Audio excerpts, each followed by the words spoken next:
So ito mga sangkay, meron po tayong update patungkol po dito sa Amerika na nag-issue nga po ng global warning para po sa lahat ng mga Amerikano. Pag-usapan po natin ito.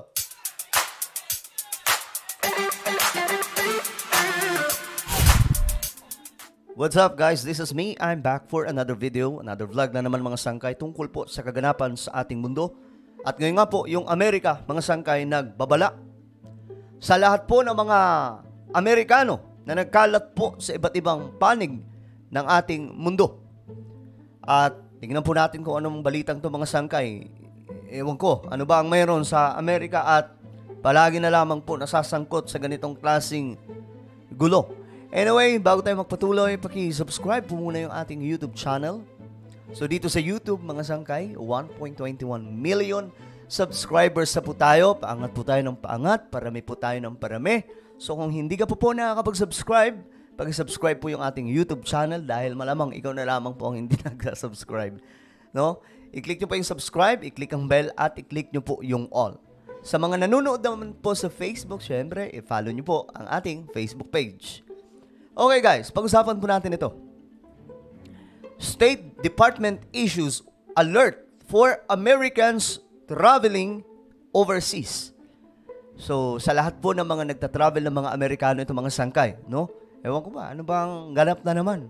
Aatakihin na naman ba ang Amerika? Kasi nai-issue po sila pagdating po sa alien. Alien invasion, sila po yung, diba? Kung ano-ano pong mga sangkay, mga balita na kakaiba, galing po talaga sa Amerika yan. Pagdating naman po sa shutdown ng kanilang government, sa kanila din po.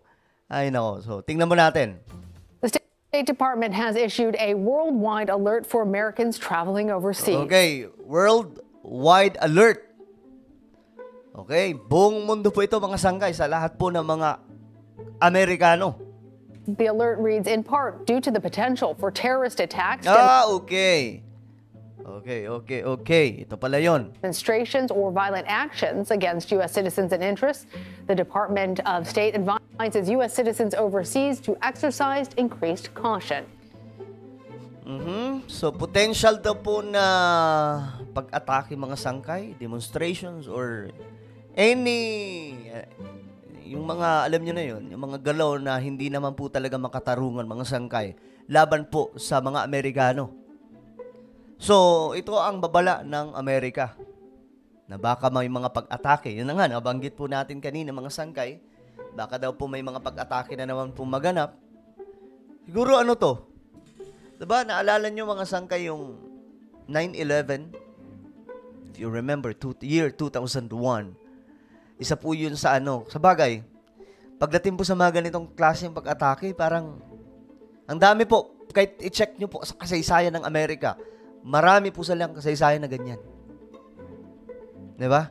Kahit po yung kanilang presidente, diba? Meron din po silang presidente na ganun din po ang nangyari. Napatumba. Kaya naman mga sangkay, kung konting lang, may mga intel kasi itong mga to, nag-i-issue kaagad po sila ng alert or warning. Sources tell CBS News the warning is a result of recent intelligence citing threats by ISIS against Pride events in parts of Europe. Okay. So ito palang event na ito. Pride Month begins in June. CBS News national security contributor Sam Vinograd joins us now. So Sam, how significant is this warning? Hindi ito malabo Hindi ito malabo. Kasi ilang beses na po talaga nangyari yan sa Amerika. Na mayroon po mga pag-atake na ganun. Kaya nga alalahanin nyo mga sangkay, yung 9/11. Diba? Na pag-atake, sino ba naman mga sangkay ang hindi magugulat nung mangyari mga sangkay? Year 2001, I think. Hindi pa ako nagkakamali. Grabe po yun.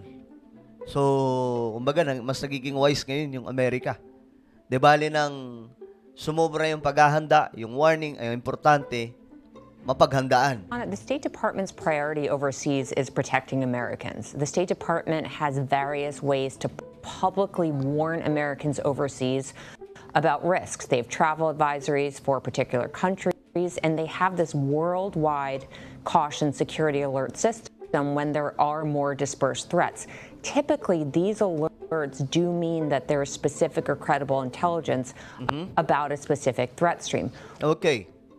Specific po talaga. Ibig sabihin, alam po nila. May mga intel po ito ha. Yung United States of America, matitindi po ang intel nila. So, nalalaman po nila kung ano po ang posibleng mangyari. Kung mayroon pong pinaplano yung China, may pinaplano po yung Russia, may pinaplano ang iba't ibang klaseng grupo. Kasi, ewan ko ba, marami pong galit sa bansang Amerika. No? Kaya naman, hindi po nagpapakampante dito yung US government. We know that the alert issued on Friday references advising Americans to avoid places frequented by tourists and to stay alert when participating in Pride Month events around the world. Now, so, ito pong tinutukoy itong Pride Month event. Nako, ewan ko lang, mga sangkay, ano ba ang posibleng kahinatnan nito?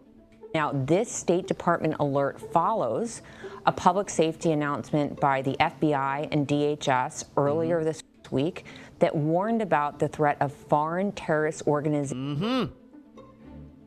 Mga international organization ito na nagbabalak di umano sa Amerika o lahat po ng mga Amerikano. Inspired attacks here in the homeland.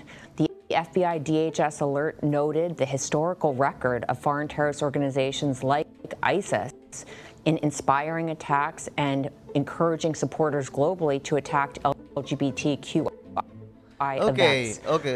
Okay. So, sa kasaysayan ng Amerika, hindi po bago. Again, itong mga ganitong klaseng pangyayari. Ano na nga po ito? Baga, lagi po natin nababalitaan talaga mga sangkay. Halos sila po ang involved pagdating po sa mga pag-atake. Hindi po yung World War ha. Hindi po pinag-uusapan yung ikalawang unang digmaang pandaigdigan o ikalawang digmaang pandaigdigan. Pero ito po yung mga iba't ibang klaseng grupo na gumagawa ng pag-atake sa mismong mga American citizens. Naganap po ito maraming beses na sa US. Behind the scenes, I would imagine that there is more specific operational preparedness being done to protect Pride events and to get more granular detail about where there may be specific and credible. Nako, mag-iingat po. Baka mamaya may mga Pilipino ding sumama mga sangkay sa event na ito. Tinatawag na Pride Month event. So, sana po, matuto po tayo makinig at mag-ingat. Intelligence related to this threat stream. Sam, let's turn to Capitol Hill because 3 top security officials testified before the Senate this week on threats ahead of the 2024 election. Okay. So, ayan na.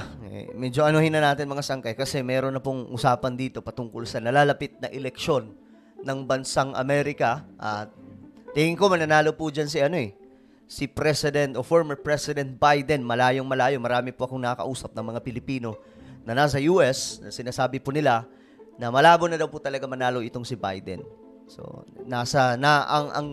ang pabor ng tao ngayon ay nasa kay Trump dahil nga po nung namuno po si Biden, mga sangkay, doon po talaga nagkaroon ng mas malalaking problema yung Amerika. Mismong mga dating ayaw kay Donald Trump, na-realize nila na mukhang may mali sa kanilang pagsuporta kay Biden.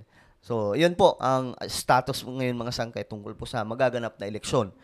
But, ito po ngayon, ano po ang inyong opinion tungkol po sa warning ng mga intel ng United States of America para sa lahat ng mga Amerikano? I-comment nyo po sa baba ang inyong mga opinion. And now guys, I invite you please subscribe my YouTube channel. Sangkay Dyan Daily, nag-upload po ako dito ng mga video patungkol po sa mga ganap natin sa buhay. Marami po kayong makikilala dito mga sangkay. At, hanapin nyo po ito sa YouTube o di kaya makikita nyo po ito ngayon sa screen.